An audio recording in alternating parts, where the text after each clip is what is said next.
Hey guys, what's going on? Welcome back to another video. So today we're going to be talking about the Battle of the Seelow Heights, which was one of the last assaults on large entrenched defensive positions in World War II, and it was fought over 3 days from April 16th to 19th, 1945.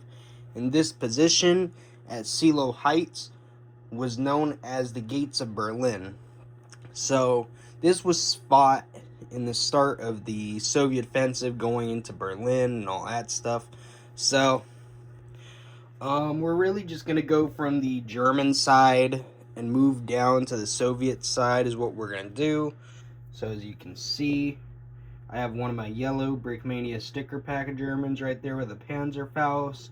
He is wielding a Panzerfaust, like I said. I actually didn't use a ton of them, of the Brickmania sticker pack Germans in this build. Surprisingly, I was going to, but then I had these 8 on the way with Light Flesh. So I was like, hey, I want to use a lot of these guys. So that's what I did. And honestly, I'm pretty happy with it. I think it actually turned out really good. And I mean, you can see back there, there's this guy here with an MP40. That is the MP40 he came with. So you can see here this guy with the STG. That is the STG he came with. And this guy here with the MP40 has a Brick Arms MP40. So you see that guy there with a Car 98. His Car 90 is the one that he came with. I think it personally looks really nice. So, and then you can see here this guy with the MG42, same with that guy. Those are both Brick Panda ones. So personally, I think they're really nice. And you see this guy here, he just stepped up from the trench and got up into the little firing position. When I say the trench, I mean he stepped up from this really dark tan area and stepped up here where he is pretty much. So he's about to be firing at the Soviets. So you can see here, now we can move on to the Soviet side. You can see how I did this slope. It's really just simple. A lot of grass pieces are on this build, but it's just 4x4 plates connected to each other on some hinges. Probably going to be doing the same on some future builds, so I actually really like it, personally. But as you can see, that Panzerfaust guy there, since I'm doing a whole overview of this, he's aiming at this T-34 after taking that one out. Because, Panzerfaust, I believe, is a one-shot launcher in the sense that you shoot it once and you have to get a new one. So he's got a fresh Panzerfaust going to shoot that one pretty much. You can see this T-34's aimed at the machine gun position there. So he's got that Soviet on top with the Soviet flag, even though it's just a red flag. That's what I'm depicting. And you can see these two Soviets here taking cover with their Mosins. You can see these two, they got shot and they're dead. He's got a PPSH, that's two-tone. And then he's got a Mosin Nagant, that's two-tone. You can see here, you got this Russian officer. He has a PPS 42 or 43.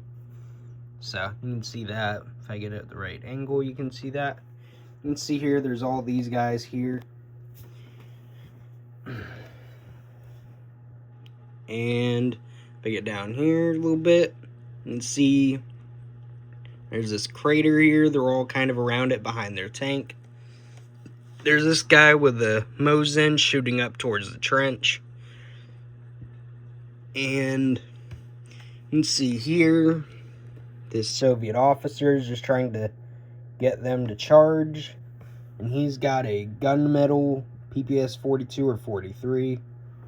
And he's got a Tokarev TT-33 pistol, which it doesn't want to focus for some reason, but, that is what he has. Probably won't focus so well considering how much of that pistol is actually showing, but I've done a video on him before and showed the pistol, so.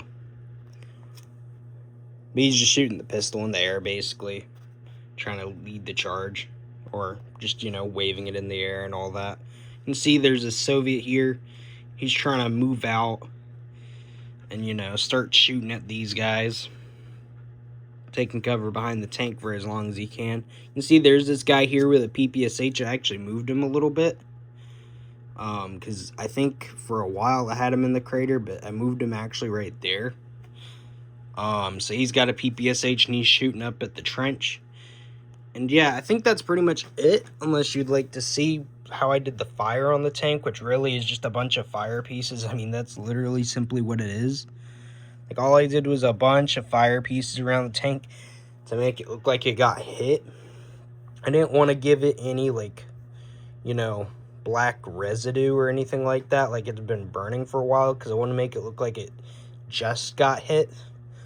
So I want to make it look like it's freshly hit, all that. But I think I'm really happy with the way that I did the fire, like in the little hatch right there. All I did was just take some flame pieces, just basic flame pieces, and just kind of stuck them in there and used a little hatch to hold them down.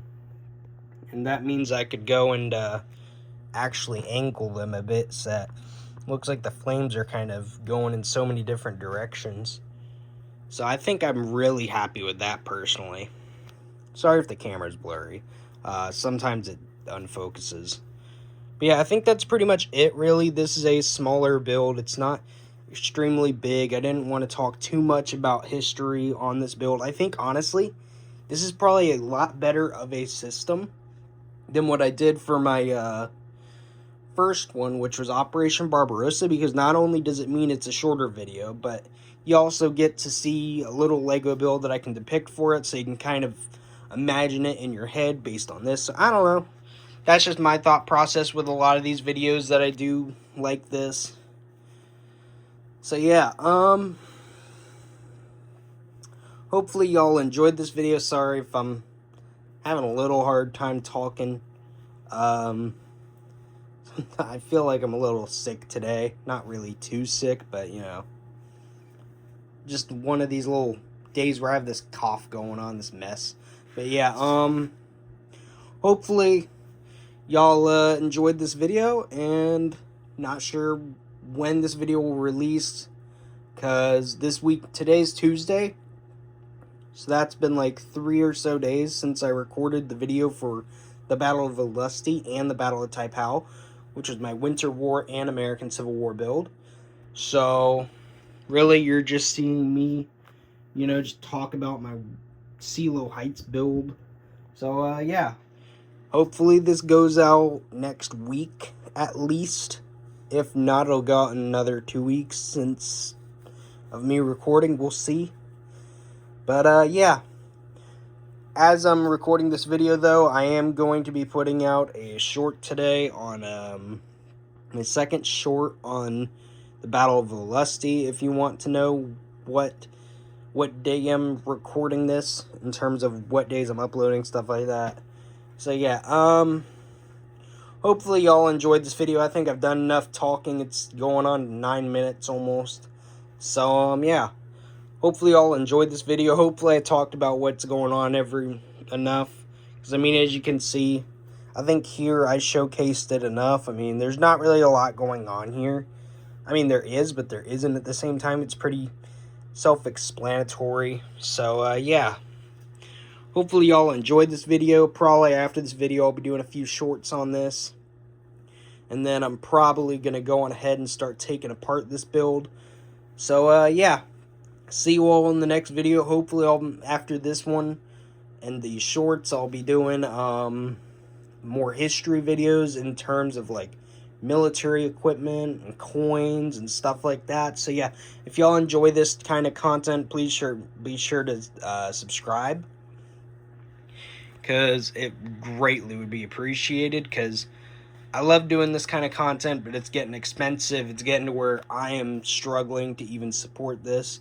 So, I mean, hopefully one day I can start up a Patreon or something that allows you all to see content behind the scenes. Like, if I'm getting ideas for a Lego build I want to make, or, something like that.